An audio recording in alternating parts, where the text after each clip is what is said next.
ज्ञानाञ्जन शलाकया चक्षुरुन्मीलितं येन तस्मै श्रीगुरवे नमः। श्रीचैतन्यमनोभीष्टं स्थापितं येन भूतले स्वयं रूपकदा मह्यं ददाति स्वपदान्तिकं। वन्देऽहं श्रीगुरु श्रीयुतापनगमनं श्रीगुरुन् वैष्णवांश श्रीरूपं सागरजातं सहगना रघुनाथान्वितं तं सजीवं सान्द्वैतं सावधूतं परिजनसहितं कृष्णचैतन्यदेवं श्रीराधा कृष्णपदान् सहगणललिता श्रीविशाखान्वितांश। हे कृष्ण करुणा सिंधु दीनबंधो जगतपते गोपेश गोपीकांत श्री राधा कांत नमस्तुते।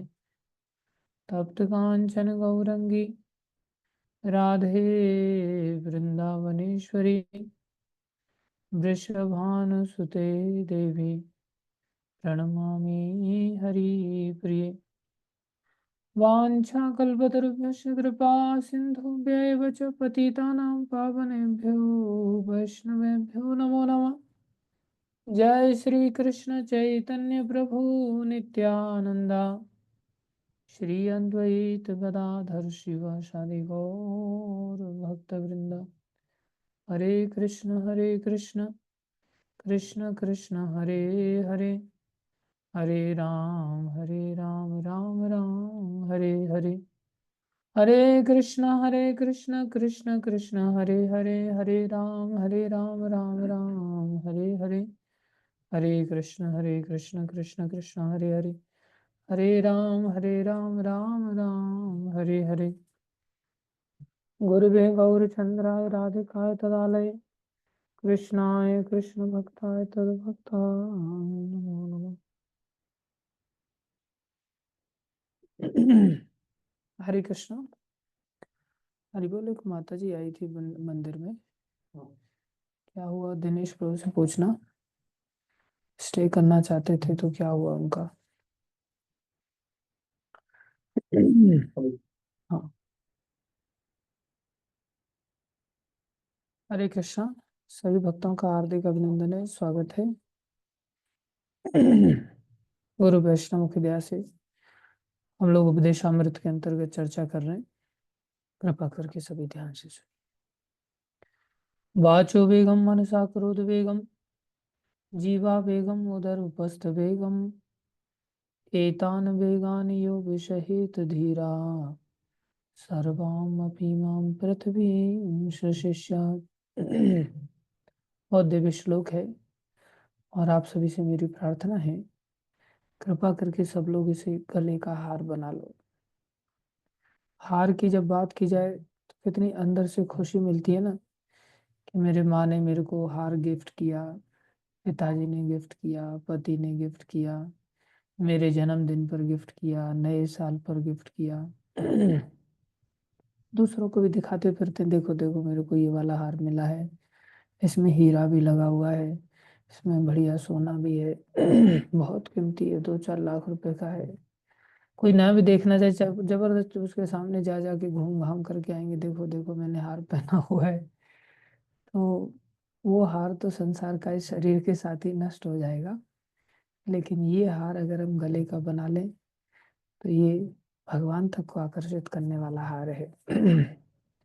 इसलिए हम सभी इस हार को खरीद लें, और इसकी कोई कीमत नहीं, अनमोल होते हुए भी हमारे लिए फ्री में अवेलेबल है प्रभुपा जी की दया से। तो आप सभी से मेरी प्रार्थना है, कृपा करके इस श्लोक को सभी याद कर लें। उपदेशामृत का पहला ही श्लोक है और आध्यात्मिक जीवन की शुरुआत यहीं से होती है कि हम अपने मन तथा इंद्रियों पर संयम करें, जिसको कि आगे श्लोक में प्रभुपा जी ने 6 वेगों के द्वारा स्पष्ट किया है। मन इंद्रिय, उसमें 6 चीजें आ जाती हैं। बोलने का वेग, वाचो वेगम, जिसको हमने देखा। आवश्यकता क्या है इसकी?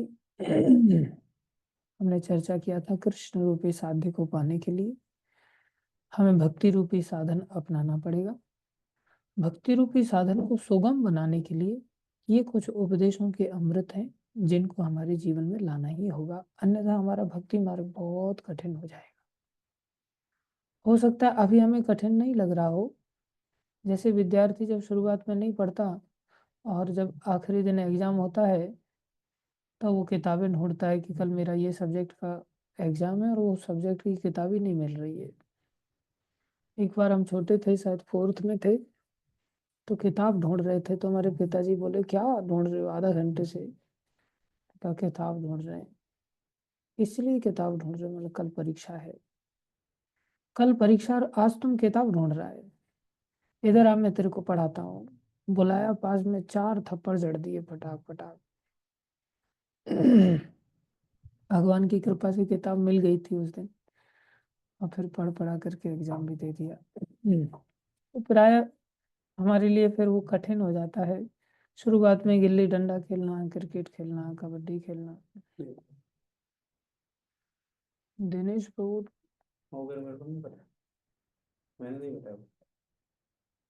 इसने बोला था मेरे को फिर ऊपर आकर के।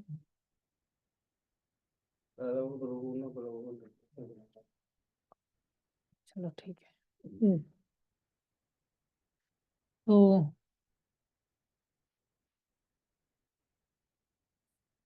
आखिरी समय में ये मार्ग कठिन हो जाता है,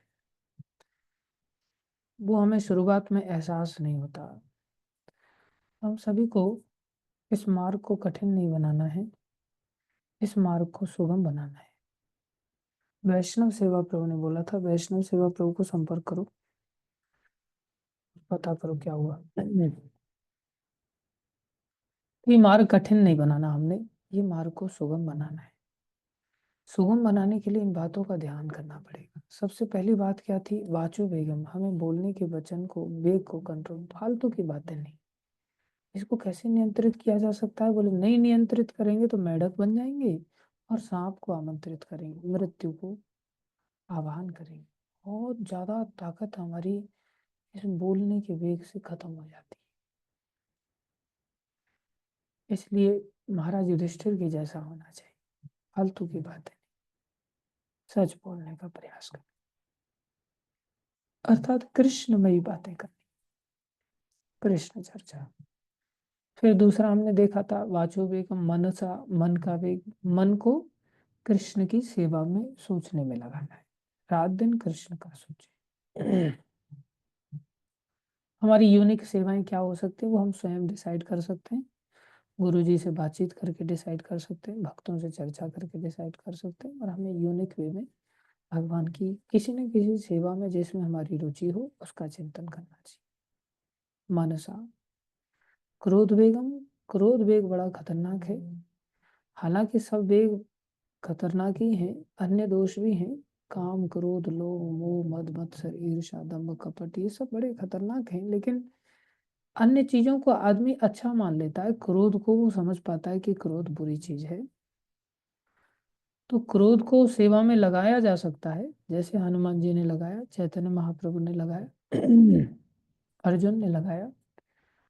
लेकिन हमारी उतनी प्राय सामर्थ्य नहीं होती कि हम लगा पाए, उतने योग्य स्तर पर नहीं होते। हम लगाने का नाटक जरूर कर सकते, मैं तो कृष्ण के लिए क्रोध कर रहा था, ऐसा नहीं। इसलिए इसको तो हमें सदा नियंत्रित ही करने की चेष्टा करनी चाहिए। ये हमने चर्चा ऑलरेडी कर चुके हैं।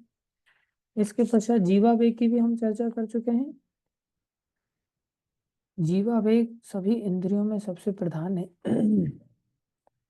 और इसके 2 काम थे, एक तो बोलना, एक स्वाद चखना।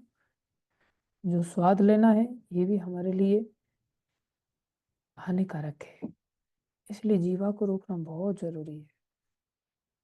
इसको लेकर के भी हम काफी चर्चा कर चुके हैं कि जीवा को कैसे रोका जा सकता है। इसको भी कृष्ण में लगाया जा सकता है। कैसे लगाया जा सकता है? केवल प्रसाद ग्रहण करें।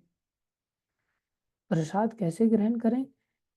उसे प्रसाद बनाएं कैसे? पहले बोले किसी भी वस्तु में हमारा राग ना हो और किसी भी वस्तु में हमारा द्वेष ना हो।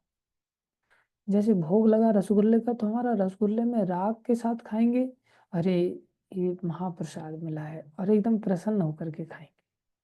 तो जब हम प्रसन्न होकर के खा रहे हैं, लेकिन वही प्रसन्नता क्या करेले का भोग लगने के बाद करेले को पाने में होती है क्या?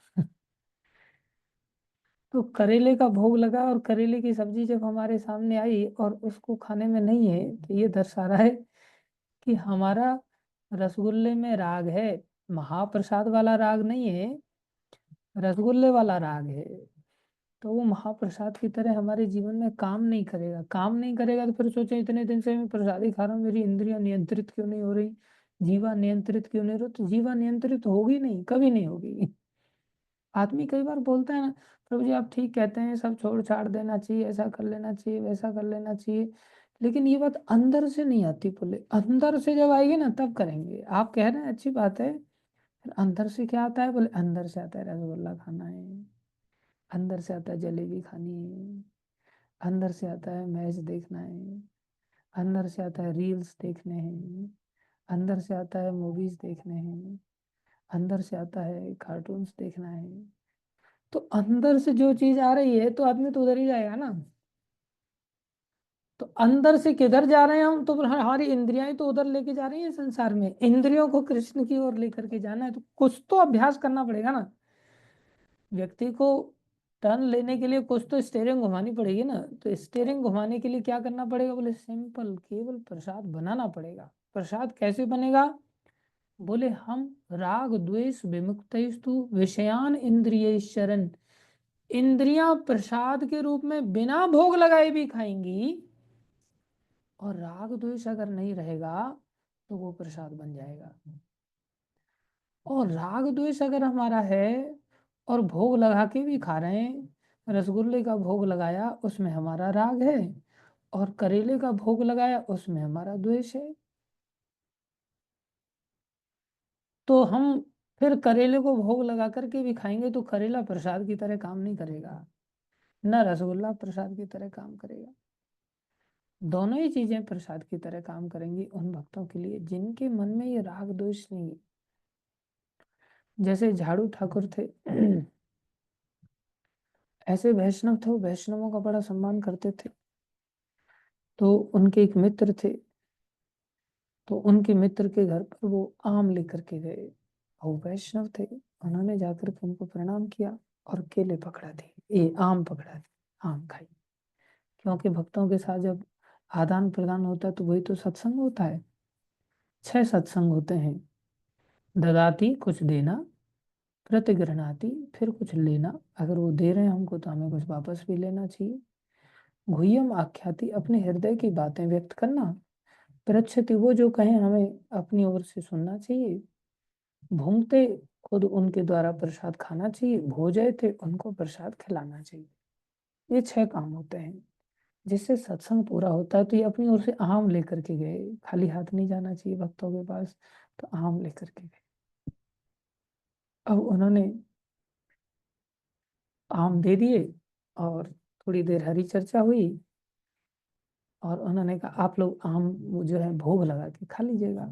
तो बोले ठीक है भोग लगा के खा लेंगे। तो झाड़ू ठाकुर तो निकल के बाहर आ गए और उन दोनों लोगों ने, पति पत्नी ने, जो उनके मित्र थे, उन्होंने भोग लगाया और भोग लगा करके आम खाए। आम के गुठले और छिलके तो आदमी खाएगा क्या, वो ले जा करके बाहर साइड में दरवाजे के पास में फेंक दिए, फेंक देते लोग दरवाजे के बाहर। अब ये दीवार से पीछे की ओर मकान के पास छुप करके देख रहे थे कि झाड़ू ठाकुर ये मेरे जो मित्र हैं वो खा करके बाहर छिलके और आम कब फेंकेंगे। तो उन्होंने छिलके और गुठली फेंका और वो गुठली और छिलका उठाया उन्होंने, और उठा करके उसको खा करके और फिर चले गए वहां से। बोले मेरे को उच्छिष्ट मिल गया। ऐसे लोगों को महाप्रसाद मिल जाता है जो राग द्वेष से परे हैं, उनके लिए वो महाप्रसाद की तरह काम करेगा। अब हमें तो केवल आम आम चाहिए ना, गुठली और छिलके कहाँ हमारा। तो देखा जाए तो 3 स्तर हैं। आसक्ति जो संसार में है, जो राग द्वेष से युक्त है, जिसे आसक्ति कहते हैं। इससे ऊपर उठ जाए तो हम अनासक्त हो जाएंगे, जिसको हम सकाम भक्ति भी कह सकते हैं। सकाम मतलब कामनाओं के साथ, निष्काम मतलब अनासक्त होकर के। फिर इससे ऊपर एक और स्तर है, उसको कहते हैं आसक्ति, या दूसरे उस शब्दों में कहा जाए तो फिर से सकाम भक्ति।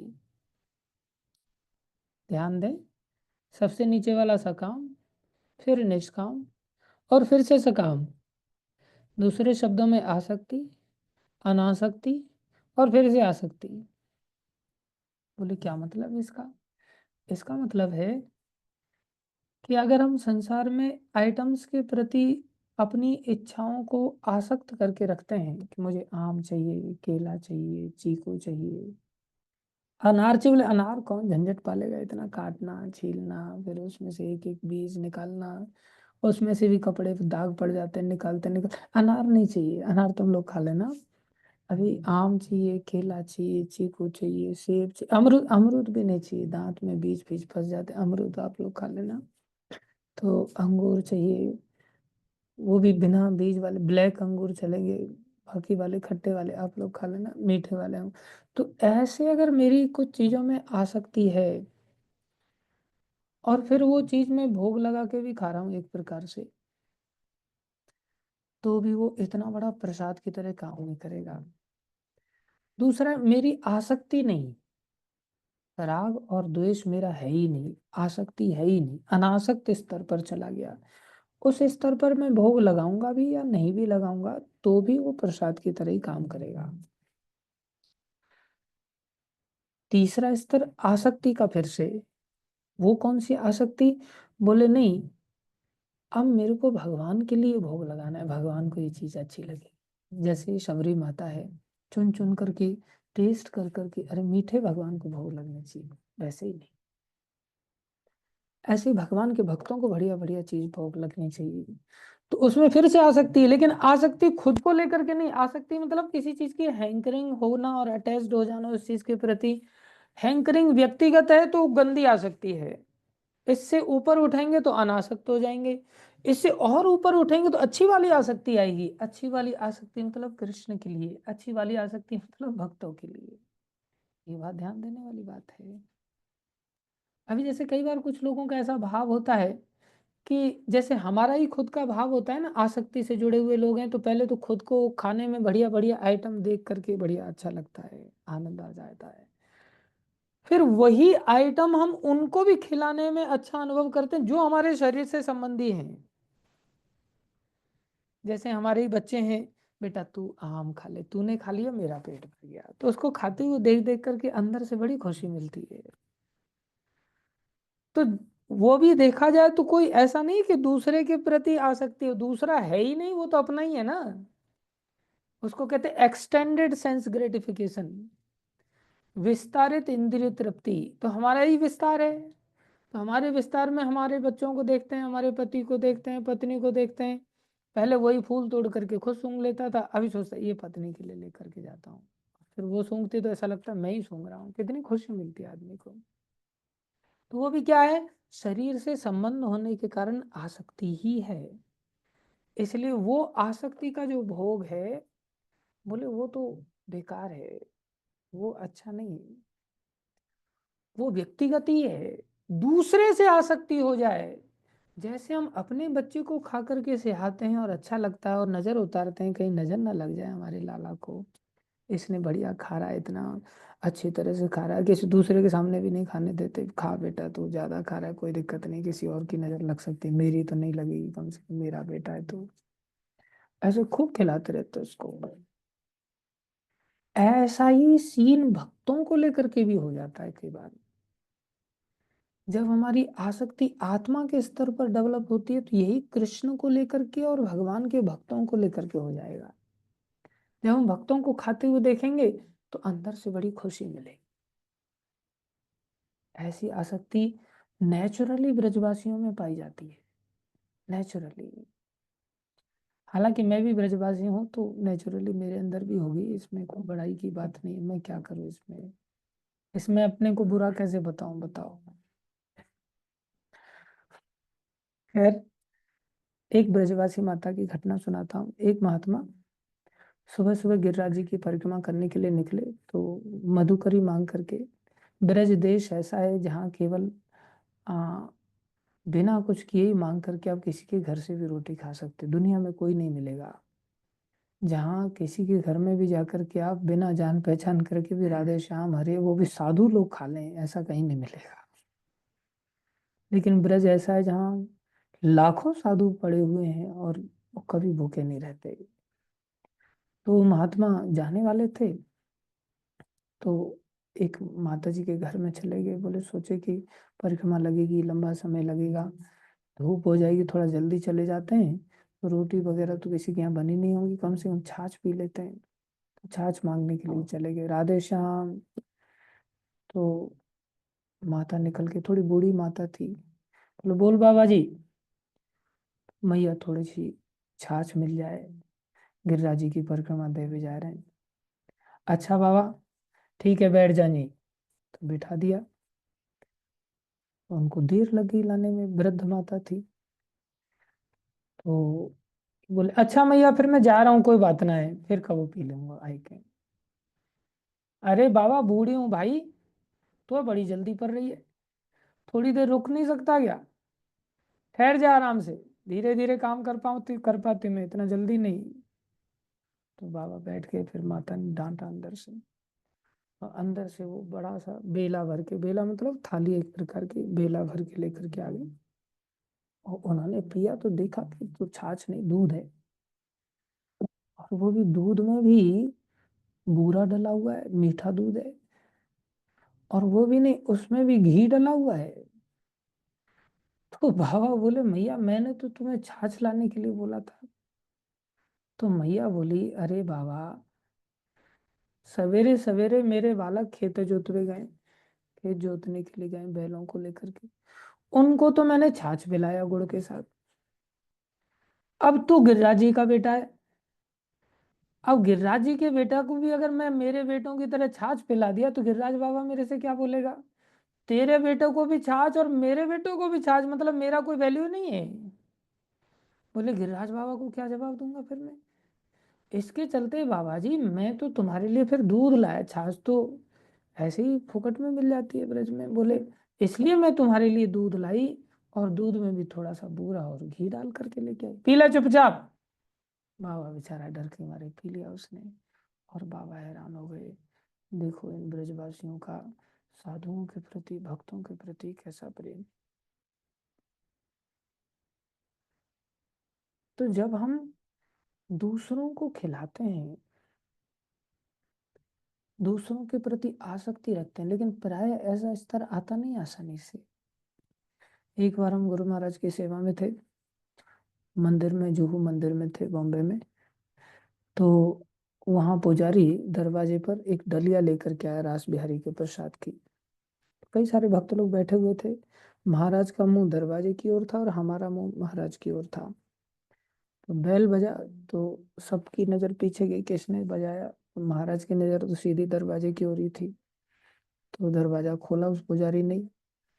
महाराज ने बोला खुला है, खोल लो। तो खोला उसने, तो ऐसे डलिया, महाराज आपके लिए कुछ प्रसाद लाया था, ऐसे ही खाली डलिया दिखाया।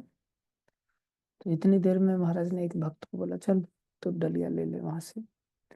और वो जाने लग गया, तो महाराज ने बोला सुन। बोले हाँ महाराज। उसमें देखना नहीं कि क्या है। बोले जी महाराज। और वो चला गया। और डलिया लिया उसने, डलिया लेकर के ला रहा था महाराज की और ऐसे करके देखने लग गया। अचानक से चलते चलते उससे रहा नहीं गया, और ऐसे करके देखा। महाराज ने पकड़ लिया, मूर्ख, तेरे को कब मैंने बोला देखने के लिए कभी? पहले ही बोल दिया तेरे को देखना नहीं, फिर भी तेरे गंदी नजर उसमें आकर कर लगाई दी, ला रख दे इधर। क्यों देगा, जवाब दे। महाराज ने उसको अच्छी खासी झाड़ लगाई। ये दर्शाता है कि हमारी इंद्रियां इतनी संयमित है नहीं। जिस वस्तु से हमें कोई लेना देना ही नहीं, राग इतना ज्यादा है, आसक्ति इतनी ज्यादा है कि ऐसी इंद्रियों वाले व्यक्ति, और गुरुजी खा रहे हैं तो उन गुरुजी को खाते हुए देख करके सियाएंगे क्या? उल्टा सोचेंगे, गुरुजी अकेले अकेले खा रहे हैं, हमें नहीं दे रहे हैं। तो हमारी अभी वो प्रीति नहीं है कि गुरुजी खाएं प्रेम से और हम उनको अच्छी तरह से खिलाते चले जाएं और आनंद लें। अभी वो स्तर हमारा नहीं है। अभी तो हमारा स्तर अपनी इंद्रियों को लेकर के ही है। इसलिए आसक्ति से पहले अनासक्ति आएगी, फिर आसक्ति आएगी। तब गुरुजनों को खिलाते हुए आनंद का अनुभव करेंगे, जैसे शबरी माता भगवान राम को खिलाते हुए आनंद का अनुभव कर रही हैं। तो वो एक अलग आसक्ति है, तो वो स्तर पर भी आया जाएगा धीरे धीरे। लेकिन फिलहाल हम अपने जीवन को ऐसा सोचें कि हम कृष्ण को लगा हुआ भोग ही ग्रहण करें। तो ये काफी डीप अंडरस्टैंडिंग थी प्रसाद को लेकर के, जो भगवान ने भगवत गीता में बताया कि हमें प्रसाद में राग द्वेष नहीं करना चाहिए, लेकिन कम से कम इतना तो संकल्प लें कि हम जीवन में केवल प्रसाद ही खाएंगे और कुछ नहीं खाएंगे। दूसरा हमने देखा था प्रभुपा जी यहाँ क्या लिख रहे हैं, थोड़ा सा हम प्रभुपा जी का तात्पर्य पढ़ते हुए आगे बढ़ते। जहां तक जीव का वेग का प्रश्न है, हम सभी अनुभव करते हैं कि जीव सदा स्वादिष्ट व्यंजन चखना चाहती है।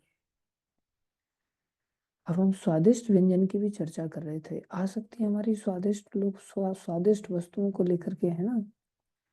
सामान्यतः हमें जीव को उसका इच्छित भोजन नहीं करने देना चाहिए। हमने कल चर्चा की थी, सबसे पहली आवश्यकता है कि हमें चॉइस नहीं रखनी चाहिए।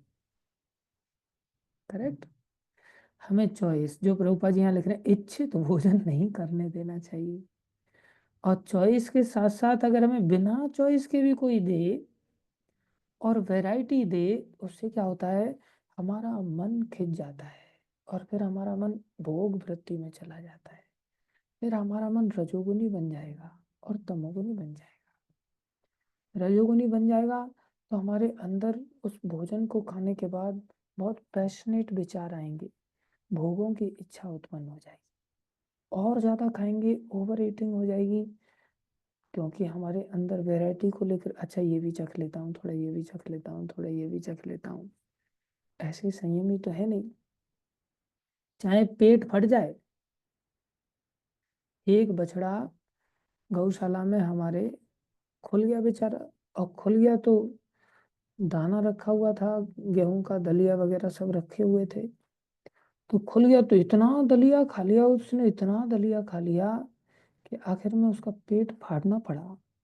इतना फूल गया उसका पेट और पेट फाड़ना पड़ा। कई बार दाल बाटी वगैरह बनती है तो वो तो सूखी सूखी थोड़ी सी अंदर ले ले, बाद में वो अपना आकार बढ़ाती है अंदर जा करके, तो फिर पता चलता है अरे सांस लेने की जगह नहीं, अब क्या करें, अब क्या करें, कहाँ जाए, कैसे जाए। लेकिन तब तो आने दो, और थोड़ा सा थोड़ा तूप डाल करके ले लेते हैं।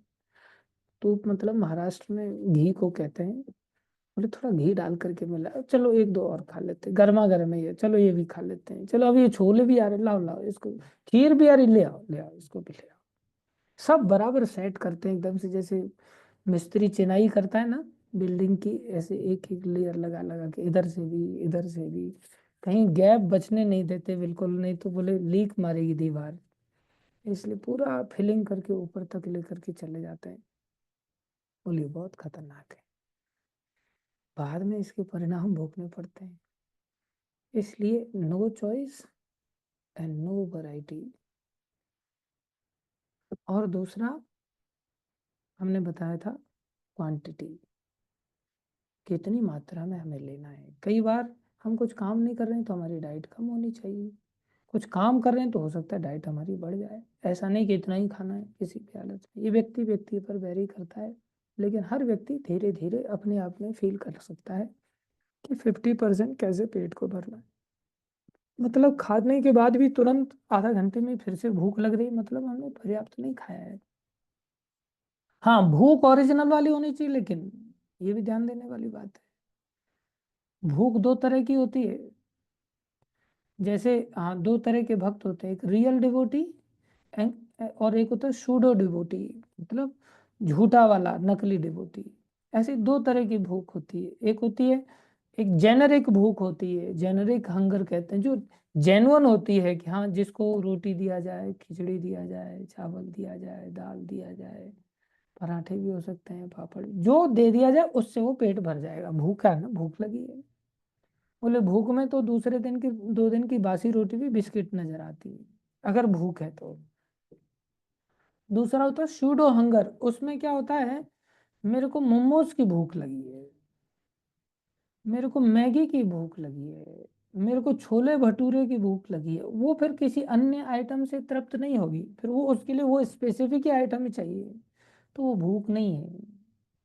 वो हमें ध्यान ध्यान देना चाहिए कि ऐसा नहीं कि अभी अभी पेट भर के खाया, और पेट भर के खाने के साथ ही, और जैसे ही सामने वाले व्यक्ति को देखा मैगी खाते हुए लेकर के आया था और मैगी बना करके मेरे को भी भूख लगी है। अरे भैया इतनी जल्दी कैसे भूख लगी? तुमने ऑलरेडी 75 या 80% खाया था पेट भर करके, और इतनी जल्दी भूख भी लग गई। जेन्युइन भूख तब लगती है जब व्यक्ति 50% से भी कम खाएगा। अगर उसने 50% खाया है तो उसको भूख नहीं लगेगी। हमारे वैष्णव सेवा प्रभु हैं, इस बारे में इनका अच्छा संयम है। इनको जब भूख लगती है तभी खाते हैं। हाँ, कई बार ऐसा होता है कि भक्तों के सामने भूख नहीं लगती, पीछे भूख लगती है। आज हमने प्रभु जी को कहा कि आओ प्रभु जी खा लो, जब हम भी पा रहे थे तब इनको भी कहा आप भी पा लो, तो नहीं पाया। और जैसे ही पा करके हम बाथरूम में गए, बाथरूम से वापस आए कुल्ला करके, तो देखा बराबर प्लेट सजी हुई है। और बोले प्रभु जी आज संक्रांति, आज घर पे भी बना है, ऐसा है वैसे मंदिर में। मैं बोला ठीक है, अच्छी बात है, कोई बात नहीं। मतलब डबल डबल खा लेना। मैंने ये भी बोला, मैं डबल खा लेना, यहाँ भी खा लेना और वहाँ भी खा लेना। तो नहीं नहीं नहीं, डबल नहीं। मैं सोचा यार इतना संयमी तो मैं नहीं बन पाया, और ये मेरे छोटे गुरु भाई कैसे बन गए एकदम से इतने बड़े संयमी। होता है, मतलब कृपा होगी भगवान की इनके ऊपर। मैं कुल्ला करके वापस आया तो देखा बराबर थाली सजी हुई है, और फिर आराम से मैं बोला कमाल कर दिया प्रभु जी। मतलब खाओ खाओ कोई बात नहीं, मतलब शायद मेरे सामने संकोच हो रहा था आपको, एक आध चपाती खा करके उठना पड़ता। अब पूरा आप एकदम खा लीजिए 8-10 पूड़ी, कोई चिंता की बात नहीं। अब पता नहीं कितनी खाई, सबके सामने मैं गिनती बताऊंगा नहीं, नहीं तो बुरा लग जाएगा प्रभु जी को। 20-25 तो हो ही गई होंगी प्रभु। गर्दन हिला रहे हैं, 20-25 खाने वाले लोग नहीं है ये। बड़े पढ़े लिखे लोग हैं, सीनियर साइंटिस्ट हैं, डीआरडीओ में काम करते हैं, तो ये जानते हैं कि दूसरों के यहाँ कितना खाना होता है। और इतने मैच्योर हैं, इतने मैच्योर हैं कि घर पे भी शाम का खाना छोड़ दिया, क्योंकि बर्तन धुलवाती हैं पत्नी। अगर खाएंगे तो बर्तन धो, और नहीं खाना है तो फिर बर्तन भी धोने से छुट्टी मिल जाएगी। तो इसकी वजह से इतने एडवांस है, बोले नहीं खाऊंगा मैं, कभी कभी आश्रम में ही खा के आ जाया करूंगा, नहीं खाऊंगा घर पे आकर के। तो ऐसे लोग फिर ज्यादा कैसे खाएंगे? सभी लोग हैं समझदार लोग। रोज बुरा नहीं मानना आप, लेकिन ऑनलाइन क्लास है इसलिए आप कुछ कर भी नहीं सकते, कोई बात नहीं। तो प्रसाद की क्वांटिटी भी 50% अगर हमने खाई है तो भूख नहीं लगेगी आसानी से। 50% से कम खाया तो समझ लेना चाहिए तो भूख लग रही है, इसका मतलब थोड़ी हमें डाइट थोड़ी बढ़ानी पड़ेगी रेगुलर बेस पर। ज्यादा खाया है मतलब समझ लो अब झुकने की इच्छा ही नहीं हो रही है, सीधा खड़े रहने की इच्छा हो रही है। कुल्ला करने में भी आदमी की हालत खराब हो रही है, उलट उलट के पानी बजाय ऊपर से नीचे कुल्ला करने में जाए, नीचे से ही पानी बाहर निकल निकल करके आ रहा है, जगह ही नहीं बची है। और फिर झुकना तो दूर, फिर आदमी को बैठना भी मुश्किल, नींद आने लग जाए उसको। मतलब खाने के बाद उसको ताकत आने के बजाय नींद आ रही है, समझ लो ज्यादा खाया है। इसलिए कम खा रहे हैं या ज्यादा खा रहे हैं, इसका मेजरमेंट धीरे धीरे अभ्यास करने से आ जाता है व्यक्ति को। फिर धीरे धीरे उसको संयम का विचार करना चाहिए कि हाँ भाई मेरे से बार बार ज्यादा ही हो जा रहा है, कम तो कभी होता नहीं है। हालांकि प्रभुपा जी ने एक बार लेक्चर दिया 74 के आसपास, प्रभुपा जी कहते हैं when you eat under eating then you will be suffering by jaundice, jaundice के शिकार हो जाए। And if you are doing over eating then you will suffer by diabetes, sugar के शिकार हो जाएंगे। अब जैसे मैं शुगर का पेशेंट बन गया, क्यों बना? ओवर ईटिंग के कारण, ज्यादा खाता हूं मैं। तो अति भोजी नहीं होना चाहिए, इसलिए 50%, शास्त्र कहता है 50% के आसपास हमारा पेट भरना चाहिए। कम से कम सुन तो लें, करी तो मैं नहीं कर पा रहा हूँ, तो आप लोग कहाँ से इतना जल्दी कर पाएंगे? कुछ लोग तो कर ही सकते हैं और कर भी रहे होंगे, काफी अच्छे भक्त हैं आप लोग। इतना आसान नहीं, लेकिन भक्ति को आसान बनाना है तो ये करना पड़ेगा। भक्ति को कठिन बनाना है तो कोई दिक्कत नहीं, जवानी ऐसे ही सो करके निकल जाएगी, फिर बुढ़ापे में सोचेंगे कि भाई अब हरि नाम जप नहीं हो रहा है। एक माता जी प्रभु जी महाराज ने 64 बोला था, और अब मैं दिन छोटे हो गए ना, इसलिए मैं अब 32 करती हूँ। पाप तो नहीं लगेगा मेरे को? नहीं नहीं, मैं बोला पुण्य लगेगा आपको। महाराज को बोला 64 और 32 पे आगे पुण्य लगेगा क्या? अरे पाप ही लगेगा, और क्या लगेगा? नहीं आप बताओ। तो मैं पहले डर गया। वो माता जी, मैं सोचू पाप बोलूं कि पुण्य बोलूं, क्या बोलूं? मैंने कुछ बोला नहीं, मैं केवल हंसता रहा। मैं बोला ठीक है माता जी, हरे कृष्णा ऐसे बोलता रहा। आगे प्रभु जी बताइए ना, पाप तो नहीं लगेगा? पाप तो नहीं बताइए ना, पाप तो नहीं लगेगा ना? आप बता दीजिए क्या करना है। मतलब मेरे सिर पे मैं ही क्यों पाप लूं? मैं बोला माता जी पाप लगेगा। अच्छा पाप लगेगा तो ठीक है, फिर मैं 64 माला फिर से करती हूँ। मतलब दिन बड़े हो गए। ये सिर्फ आगे चल करके हमारे जीवन की बहुत सारी समस्याएं हमारे जीवन में आएंगी, अगर हमने अभी से अभ्यास नहीं किया होगा।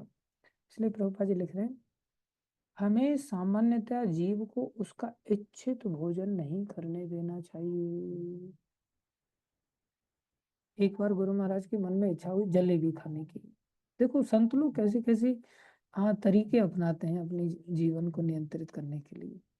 वृंदावन में थे, वहां तो दूध जलेबी वगैरह, सुबह सुबह लोग गर्मा गर्म जलेबी खाते हैं, बढ़िया आनंद आता है, नाश्ता उसी से करते हैं। तो जलेबी लिया महाराज ने जाकर के, और जलेबी लिया, और मन में बहुत प्रबल इच्छा थी जलेबी लेने की। फिर क्या किया, वहाँ ब्रज में तो रेत भी रहती है परिक्रमा मार्ग वगैरह में, तो उन्होंने रेत लिया और रेत उस जलेबी के ऊपर ऐसे डाल दिया। और फिर बोला मन को, अब खा, जलेबी खाना है ना तूने, खा ले, ब्रज रज के साथ जलेबी खा। अब मन कैसे जलेबी खाएगा? तो इस प्रकार से आचार्य लोग अपने आप में नियंत्रित करने का प्रयास करते हैं, और वो भगवान के बारे में ही सोचते हैं। अभी जैसे माधवाचार्य थे, माधवाचार्य ने श्रीनाथ जी को प्रकट किया, और श्रीनाथ जी ने बोला देखो मेरे को यहाँ बहुत गर्मी हो रही है, बड़े लंबे समय से मैं नीचे दबा हुआ था, तुम एक काम करो, मलय पर्वत पर जाकर के मेरे लिए चंदन लेकर के आ जाओ। तो चंदन लेने के लिए चल पड़े। रास्ते में पैदल चलते, लंबी घटना है मैं छोटी कर रहा हूँ, चलते चलते रास्ते में रेमुना एक जगह पड़ती है, वहाँ गोपीनाथ जी का मंदिर था। वहां भगवान को 12 मटके खीर लगती थी, अमृत के लिए कहते थे, उस खीर का नाम था अमृत के लिए, तो वहाँ खीर लगती थी। तो ये तो बेचारे फक्कड़ बाबा थे, इनके पास तो कुछ था नहीं। तो भगवान को जाकर के जैसे ही उन्होंने प्रणाम किया और भगवान से देखा कि यहाँ पर तो खीर लगती है, अमृत के लिए बड़ी प्रसिद्ध है, तो मन में सोचा, डोनेशन फोनेशन तो कुछ था नहीं और कोई जानता नहीं था, एकदम भिखारी की तरह वहां पर जाकर के दर्शन करने के लिए गए। प्रणाम किया तो भगवान को बोले, काश इस अमृत केली में से मेरे को थोड़ा सा चखने को मिल जाए ना, तो मैं ऐसा ही, मेरे को पता चल जाएगा कि इसमें क्या क्या चीज डाली है और कैसा बनाया है, मैं इसको फिर अपने श्रीनाथ जी को भोग लगाऊंगा वैसा ही बनाकर। और इतनी सी इच्छा मात्र हुई, इतनी सी इच्छा मात्र होने पर एकदम से सर पकड़ करके रोने लग गए। हे भगवान धिक्कार है मेरे को, मेरे मन में ऐसी इच्छा कैसे जागृत होगी? मैं भगवान की क्या भोग लगाने की ताकत रखता हूँ? धिक्कार है मुझे, और मैं भगवान से इच्छा कर रहा हूँ। मैं निष्काम भक्ति मेरे अंदर से नष्ट हो गई, अनन्य भक्ति मेरे अंदर से नष्ट हो गई, मेरे अंदर तो हृदय में कामना आ गई, जबकि कामना श्री कृष्ण के लिए है। देखो, फिर भी अपने आप को दोषी समझ करके मंदिर छोड़ करके और दूर पेड़ के नीचे जाकर के बैठ गए, रोने लग गए। संध्या का समय था, रात होने लग गई। बोले आज तो मैं सो ही नहीं सकता, आज तो मुझे जागरण करना पड़ेगा, मुझे प्रायश्चित करना पड़ेगा, मेरी इस पापमयी इच्छा को मुझे धोना पड़ेगा। और रात भर पेड़ के नीचे बैठ करके ठंडी में से कुड़ते हुए जप करने लग गए। इधर पुजारी ने भोग भोग लगा करके, सारा भोग निकाल करके, पर्दा पर्दा बंद करके, भगवान का श्रृंगार हल्का करके भगवान को सुला दिया, और खुद भी सो गया। जब सो गया, अचानक से बड़ी गंभीर आवाज, हे पुजारी उठ। पुजारी एकदम से आवाज, बोले सपना देख रहा हूँ क्या है? मैं गोपीनाथ, उठो। देख रहा, देख माधवेंद्रपुरी आए थे और उनको खीर देनी है, तुमने जो 12 मटके खीर के लगाए थे, उसमें से मैंने योग माया की दया से, तुमने तो 12 मटके गिन के निकाल लिए, लेकिन मैंने उसमें से एक मटका चुरा लिया है, और मेरे झंगा के नीचे मैंने छुपा लिया है, तू अभी दरवाजा खोल और नहा, और दरवाजा खोल करके जल्दी से वो मटका उठा और गोपीनाथ जी के मेरा जो प्रसाद है माधवेंद्रपुरी महाराज को दे करके ऐसे ऐसे वो पेड़ के नीचे बैठ के जप कर रहे हैं। अब पुजारी सोच रहा है ये बात मैं सपना देख रहा था या वास्तविकता थी। तो फिर से आवाज आई, अरे उठता क्यों नहीं है, देर क्यों लगा रहा है। तो एकदम से बड़बड़ा कर फटाक से पानी डाला, उसने पानी डाल करके गया, देखा धीरे धीरे दरवाजा खोला, ताला पाला लगा दिया था। देखा कि झंगा हटा के देखा तो देखा नीचे एक मटका रखा। भगवान को चोरी की तो पहले से ही आदत है, उन्होंने चोरी की हुई अपने ही प्रसाद में से चोरी की है पुजारी के उसमें से। अब तो लेकर के मटके को पुजारा, माधवेंद्रपुरी महाराज, माधवेंद्रपुरी महाराज कौन है, कहाँ है। और एकदम से पेड़ के नीचे, हाँ भैया मैं ही माधवेंद्रपुरी हूँ। अरे महाराज प्रणाम आपको, आप कितने सौभाग्यशाली हैं, साक्षात गोपीनाथ भगवान ने आपके लिए खीर चुराई है, ये खीर का मटका आपको देने के लिए कहा है, आप इसे विचार करो। माधवेंद्रपुरी महाराज की क्या मानसिक दशा रही होगी, कितने प्रेम में विभोर हुए होंगे, रोने लग गए। और उस खीर को लेकर के उन्होंने सारा प्रसाद ग्रहण किया और भगवान को प्रणाम करके उसी रात वहां से निकल लिए, कहीं लोगों को पता न चल जाए कि मेरे लिए खीर चुराई थी गोपीनाथ भगवान ने। और उस मटके को भी साथ में लेकर के रहे हमेशा, और उसको रोज तोड़ तोड़ के थोड़ा थोड़ा भोजन के साथ खाते थे। देखो कितनी इच्छाओं से ऊपर उठे हुए ऐसे भक्त लोग होते हैं। हमको ऐसा लगता है कि ऐसा तो कभी हो ही नहीं सकता, ऐसा नहीं है। आशावादी होना चाहिए, हमको हिम्मत करनी चाहिए, क्यों नहीं हो सकता, सब कुछ हो सकता है।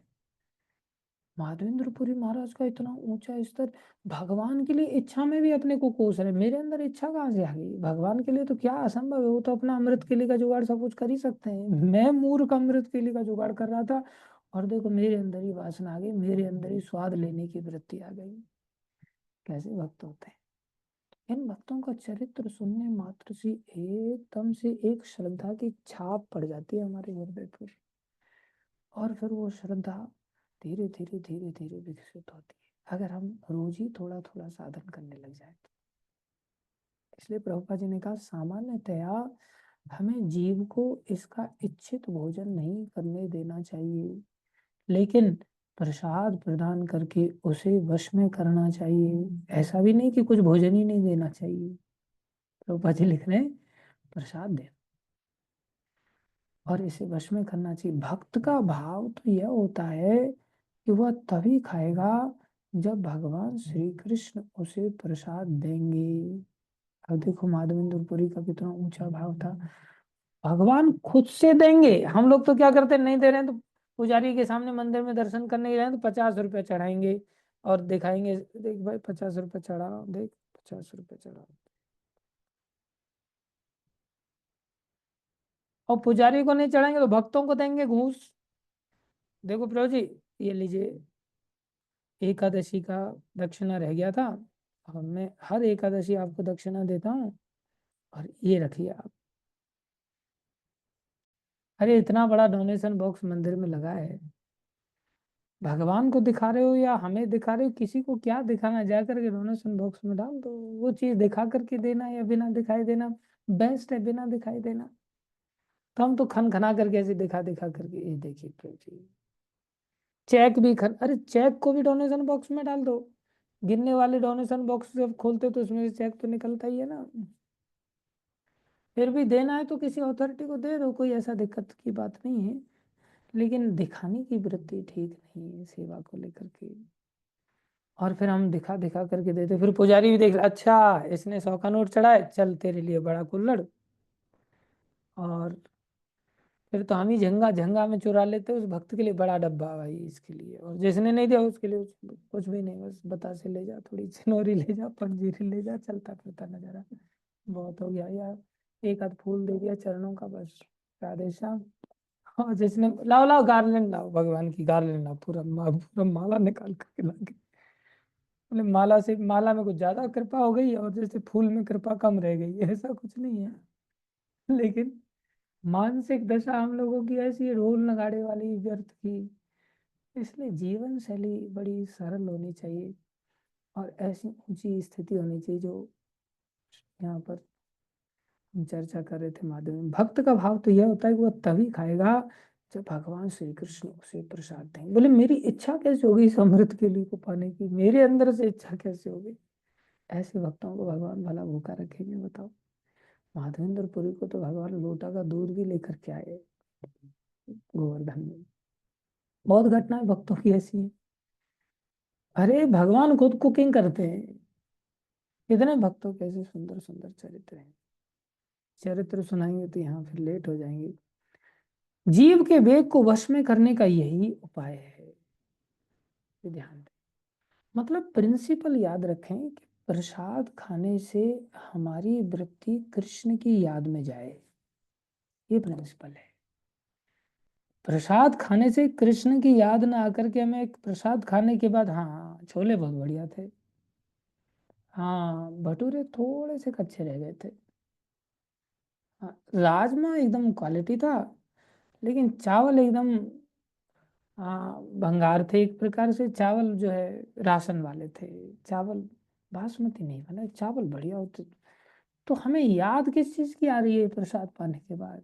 कृष्ण की याद आ रही है क्या? जब हमें प्रसाद खा करके भी कृष्ण की याद नहीं आती, ऐसी स्थिति में ही हमें फिर व्रत करने का अनुमोदन किया जाता है कि आप एक काम करो, आज जीव को हम कुछ भी नहीं देंगे ऑन स्पेशल ओकेजन्स एटलीस्ट, जैसे जन्माष्टमी है, गुरु पूर्णिमा, गौर पूर्णिमा है, एकादशी है। ऐसी कुछ विशेष तिथियां होती हैं जब हम व्रत करते हैं। व्रत करने का मतलब कि हमने तो प्रसाद को ही छोड़ दिया? बोले हाँ, कई बार we have to sacrifice good for the best. हाँ, we sacrifice generally bad for the good, but sometimes we have to sacrifice good for the best. हालांकि प्रसाद गुड नहीं है संसार का, प्रसाद अपने आप में कृष्ण स्वरूप है, लेकिन हमारी प्रसाद बुद्धि नहीं है ना। हमारी बुद्धि तो प्रसाद खाने के बाद वही भोजन वाली बुद्धि आ जाती है। क्या ये मंदिर में बढ़िया प्रसाद मिलता है, ये मंदिर में घटिया प्रसाद मिलता है, मतलब प्रसाद में भी बढ़िया घटिया होता है क्या फिर? तो फिर प्रसाद, प्रसाद में तो बढ़िया ही बढ़िया होता है सब जगह जो भी है। तो जब हम अच्छे को सेक्रीफाइस करना, अच्छा मतलब प्रसाद अपने आप में अच्छा है, और अच्छा मतलब इतना अच्छा है कि संसार के अच्छे बुरा से भी परे है, वो भगवान का महाप्रसाद है, साक्षात भगवान है। लेकिन उस साक्षात भगवान को छोड़ना पड़ता है हमको कई बार कृष्ण की डायरेक्ट याद करने के लिए। इसलिए हम जो व्रत करते हैं ना, व्रत का प्रिंसिपल यही है कि हम कृष्ण को कितना याद कर पा रहे हैं। उस दिन हम भगवान कृष्ण को कहते हैं, आज मैं भोजन की भी याद नहीं करूंगा, पानी की भी याद नहीं करूंगा, हे कृष्ण आज मैं आपसे इतना प्रेम करता हूँ, मेरे को कब आपकी ऐसी स्थिति बनी कि मैं रात दिन आपको रोज ही याद कर पाऊं, कभी भूलू नहीं। ऐसा मैं कम से कम एक दिन तो अभ्यास करूंगा। इसलिए मैं एक दिन 32 माला करूंगा, 64 माला करूंगा, एक दिन में रीडिंग करूंगा, हियरिंग करूंगा, जिससे मेरा मन पूरी तरह से आपके अंदर लग जाए। महाप्रभु ने कहा युगायतम निमेषेन चक्षुषा प्रावृषायतम शून्यायतम जगत सर्वम। आपके बिना तो सारा संसार शून्य सदृश प्रतीत होता है। ऐसा मेरा मन कब बनेगा? इसलिए जब तक मेरा मन ऐसा नहीं बन रहा तो कम से कम एकादशी के दिन मैं पानी भी नहीं पीऊंगा, आज मैं निर्जल व्रत करूंगा। तो भक्त लोग इसलिए निर्जल व्रत करते हैं, अन्यथा प्रसाद का त्याग करना मतलब प्रसाद के प्रति तो अपराध है। अब देखा जाए तो सार्वभौम भट्टाचार्य जो ज्ञानी थे, लेकिन जब चैतन्य महाप्रभु से मिले तो महान भक्त बन गए। और चैतन्य महाप्रभु अचानक से उनके घर पे गए, और सार्वभौम भट्टाचार्य सुबह सुबह उस दिन देर से उठे, तो चैतन्य महाप्रभु को देख करके एकदम से सार्वभौम भट्टाचार्य ने दंडवत प्रणाम कर दिया। और जैसे ही दंडवत करके उठे, महाप्रभु ने कहा ये जगन्नाथ जी का प्रसाद है, मैं आपके लिए लाया था। लेते ही उन्होंने तुरंत प्रसाद खा लिया।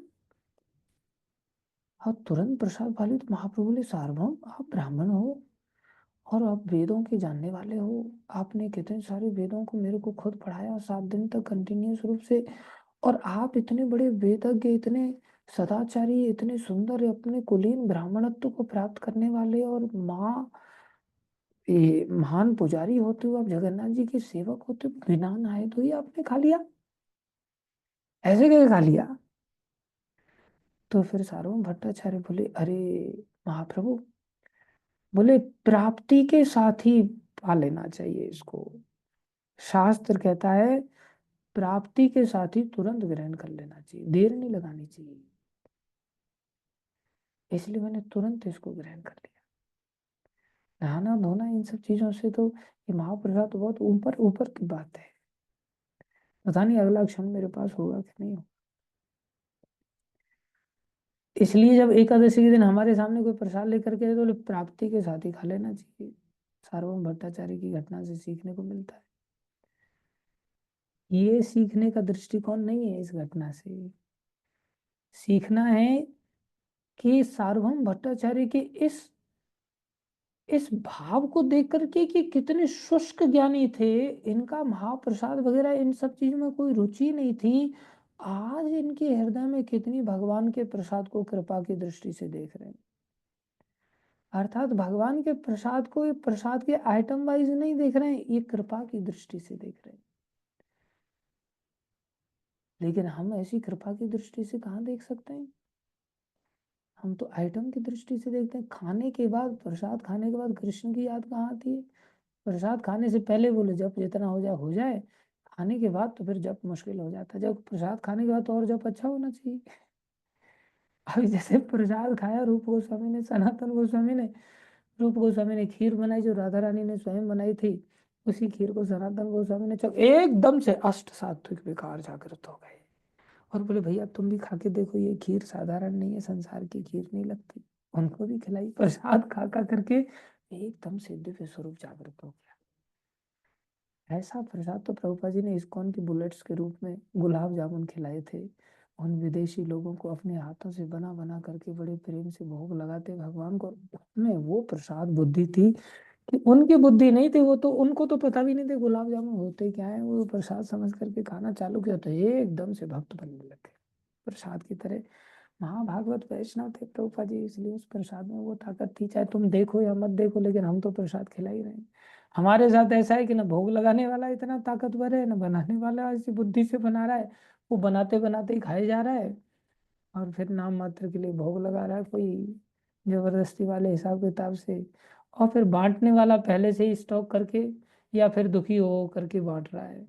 अरे ये भी तू मेरे हिस्से का खा रहा है, ये ले, ये भी तू मेरे हिस्से का खा रहा है, ये ले, बड़ी मुश्किल से बांट रहा है। उसमें प्रसाद बुद्धि कहाँ से रहेगी बताओ?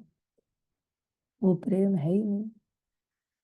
तो हमारा जब तक प्रसाद बुद्धि ना हो, ऐसी स्थिति में जब हम फास्ट करते हैं तो हम उस दिन त्याग कर देते हैं प्रसाद का भी।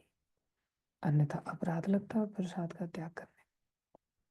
कब? जब हम प्रसाद को कृपा के रूप में देखें। लेकिन कृपा के रूप में हम कहाँ देखते हैं? स्वाद के रूप में देखते हैं। इसलिए उस दिन व्रत करना चाहिए सब चीजों से, आहार का ही त्याग। इससे जीवा नियंत्रित होती है, कृष्ण स्मरण होता है। अब कई बार क्या होता है ना, कई बार हम लोग फास्ट तो कर लेते हैं, लेकिन शरीर फास्ट करता है और अहंकार में फीस्ट होती है। अहंकार की फीस्ट मतलब फास्ट करने के बावजूद भी कृष्ण नाम जप नहीं होता, कृष्ण की याद नहीं करते, कृष्ण भक्ति नहीं करते। उस मेरा निर्जल है, मैं आज कुछ नहीं करूंगा, माला भी नहीं हो रही मेरे से, पढ़ना भी नहीं हो रहा है, कथा भी श्रवण नहीं हो रहा है। क्यों? निर्जल है। फिर निर्जल में क्या होगा? सोना होगा मेरा आज। निर्जल तो सो सो के कटेगी ना, फिर मैं थकान हो जाएगी। जैसे वो बंदर कहता है ना, चार बंदर लोगों ने आपस में मीटिंग किया, जैसे सम्मान था और सोनू प्रभु थे और हिमांशु प्रभु, ऐसे सब मिलकर के चार छह बंदरों ने आपस में मीटिंग किया और मीटिंग करके सोचा भाई कल से हम लोग एकादशी आ रही है और एकादशी का व्रत करेंगे। तो फिर बंदर बोले ठीक है, निर्णय हो गया। तो फिर बंदर निश्चित होकर के बोले कल से पक्का करेंगे। फिर आपस में सोचने लगे, आपस में भैया आप ठीक कह रहे हो, व्रत तो करेंगे ही करेंगे, लेकिन बाई चांस इतने थक गए कि हम पेड़ पे भी नहीं चढ़ पाए तो द्वादशी कैसे ब्रेक करेंगे? और द्वादशी तो टाइम पर ब्रेक होनी चाहिए, एकादशी का ब्रेक होना चाहिए द्वादशी के अंदर। ऐसी स्थिति में एक काम करते हैं, आज ही फल तोड़ के रख लेते हैं। फल तोड़ करके रख लिए, सम्मान कूद कूद के गया और ला करके फल बढ़िया तोड़ ताड़ करके रख लिया उसने। अब फिर सोनू कहता है कि ठीक है, फल तो रख लिए हमने, लेकिन इसका क्या भरोसा कि ये फलों को हम मुंह तक भी लेके जा पाएंगे कि नहीं ले जा पाएंगे। इतने थक गए कि हाथ में ताकत नहीं रही, तो फल मुंह में कैसे डालेंगे। एक काम करो, खाओ मत, मुंह में डाल के रख लो। तो मुंह में डाले, इतनी देर में उत्तम मोहन बोला बंदर कि ठीक है मुंह में तो डाल लेंगे, लेकिन भाई अगर चबाने की भी ताकत नहीं रही तो एक काम करते हैं, इसको चबा के रख लेते हैं। हमारे यहाँ गले में है ना रखने की जगह, नीचे अंदर थोड़ी डाल रहे हैं, यहाँ गले में जगह है। आपने देखा होगा बंदर को, यहीं चबा करके हम डाल लेते हैं। इतनी देर में हेमराज बोला भाई निगल नहीं पाए तो, इसलिए एक काम करो, निगल लेते हैं। बोले एकादशी, एकादशी का क्यों सोच रहे हो, एकादशी तो हम रख ही रहे ना, हम निगल करके अंदर रख रहे हैं, पचाएंगे थोड़ी। फिर नरसिंह प्रभु बोले भैया पचा ही लो, अब क्या बचा है। एकादशी तो फिर ऐसे ही चली जाएगी, फिर अगली बार देखेंगे, भरोसा नहीं है, ताकत इकट्ठी कर लेते, पचा लो।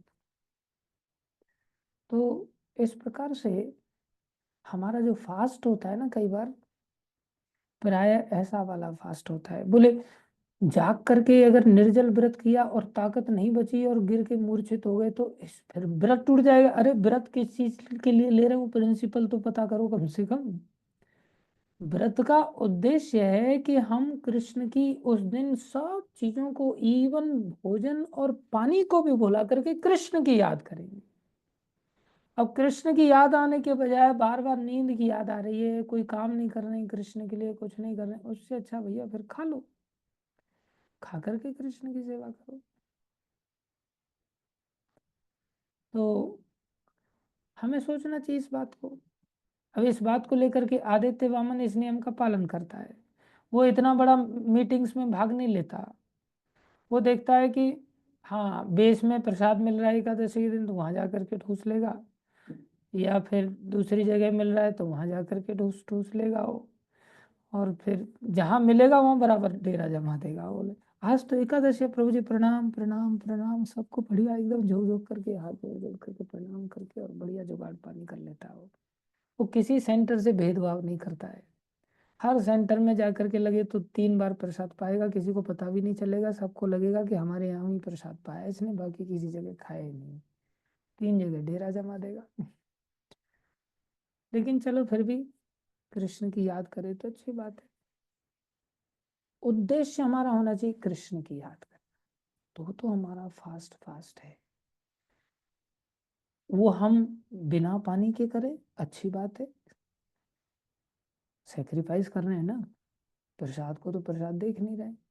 पानी के साथ नहीं हो पा रहा तो पानी ले ले, फिर भी नहीं हो पा रहा है तो फलों का जूस ले ले, फिर भी नहीं हो पा रहा है तो फल खा ले, फिर भी नहीं हो पा रहा है तो फिर दूध दही खा ले साथ में, फिर भी नहीं हो पा रहा है तो दूध दही के साथ आलू वगैरह कुछ अन्य चीजें भी खा सकते हैं जो व्रत वाली हैं, ग्रेन्स को छोड़ करके। फिर भी नहीं हो पा रहा है तो 2 बार खा लें यही सब चीजें, 3 बार खा लें। फिर भी नहीं हो पा रहा है दिन भर खा लो यही सब चीजें, लेकिन कृष्ण की याद करो। फिर भी नहीं हो पा रहा है तो देहरादून में बहुत ऊंचे ऊंचे पहाड़ हैं और महाराष्ट्र में बहुत गहरे गहरे कुएं हैं, जो जहाँ का है या तो पहाड़ों से छलांग लगा के कूद जाओ या कुएं में जाकर के छलांग लगा के, फिर तो करना ही क्या है, फिर तो भक्ति होनी नहीं है, फिर जीवन ज्यादा पाप में व्यतीत करने से अच्छा पहले ही टपक जाओ, फिर वो जीवन अच्छा नहीं। इसलिए एकादशी आदि का ये व्रत करने का उद्देश्य है कि प्रसाद खा खा करके भी मेरा जीवन नियंत्रण में नहीं आ रहा है, मेरी जीवा नियंत्रित नहीं हो रही है, इसलिए मैं आज कृष्ण की पूरी ताकत के साथ याद करूंगा और इस प्रकार से व्रत करूंगा। लेकिन होता क्या है, उस दिन हम फास्ट भी कोई कोई व्यक्ति कर लेता है, लेकिन दूसरों को अहंकार की दृष्टि से देखता है। खुद तो खा नहीं रहा है, दूसरों को अच्छा इसका तो इंद्रिय संयम है ही नहीं। ये देखो उत्तम कितना खा रहा है, हेमराज देख रहा है उसकी ओर, हेमराज हिमांशु की ओर देख, मेरा निर्जल व्रत, और ये भुक्कड़ आदमी देखो खाए जा रहा है, खाए जा रहा है। बढ़िया साबूदाने की खीर बनी है और ये खाए जा रहा है। अरे खीर छोड़ देगा तो कल भी तो हम खा सकते हैं, द्वादशी के दिन क्या दिक्कत आएगी, लेकिन ये छोड़ेगा तब ना। तो फिर अपने, मेरा तो निर्जल व्रत है, मेरा तो निर्जल व्रत है, बार बार गाएगा सब जगह जा करके, दिखाएगा जानबूझ करके। जो पा रहे होंगे ना प्रसाद वहां पहुंच जाए, प्रभु जी पालो, नहीं नहीं मैं निर्जल व्रत है मेरा, और दूसरों को नजर लगाएगा। मतलब अहंकार फीस्ट कर रहा है कि मेरा निर्जल व्रत, मैं ये कर रहा हूँ, मैं वो कर रहा हूँ, और दूसरा बोले ये कर रहा है, एकदम गया गुजरी दशा। इसलिए फिर ऐसा व्रत किसी काम का नहीं होता। तो हमें व्रत करना चाहिए, लेकिन भगवान की याद के लिए। ये मैंने इसलिए बताया क्योंकि थोड़े समय पहले हम गाड़ी से जा रहे थे, तो हमारे साथ जगदीश हरि प्रभु थे और भी भक्त लोग थे। तो बोले प्रभु जी प्रिंसिपल क्या है व्रत का। बहुत सारे लोग गाजर नहीं खाते, टमाटर नहीं खाते, कुछ लोग कहते हैं कि नहीं नहीं केवल ग्रेन्स मत खाओ बाकी सब खा लो। प्रिंसिपल क्या है। बहुत सारे इस्कॉन में चलता है, गौड़िया मठ में चलता नहीं, यहाँ चलता है वहां नहीं चलता। ये बोले बहुत बड़ा झंझट है, क्या करें, उद्देश्य क्या। बोले उद्देश्य है जीवा को नियंत्रित करना, उद्देश्य है भगवान को याद करना, ये मेन प्रिंसिपल है। इसलिए कृष्ण आज मैं बिल्कुल भोजन की भी याद नहीं करूंगा, पानी की भी याद नहीं करूंगा। आज मेरे पास टाइम ही नहीं इन सब चीजों के लिए। इसलिए जितना बेयर मिनिमम हो जाए उतना तो करना ही करना है। और फिर अन्न में तो फिर पाप का वास है ही पूरी तरह से, इसलिए एटलीस्ट अन्न तो खाना ही नहीं है किसी भी हालत में। ये ध्यान देने वाली बात है। इससे क्या होगा, धीरे धीरे हमारी जीवन नियंत्रित होना चालू हो जाएगी। लेकिन प्रसाद करने हाँ हाँ ध्यान दें, प्रसाद करके उसे वश में करना चाहिए। भक्त का भाव तो यह होता है कि तब कभी, हाँ वह तभी खाएगा जब भगवान श्री कृष्ण उसे प्रसाद देंगे। जीव के वेग को वश में करने का यही उपाय है, जब भगवान दें तभी खाएं।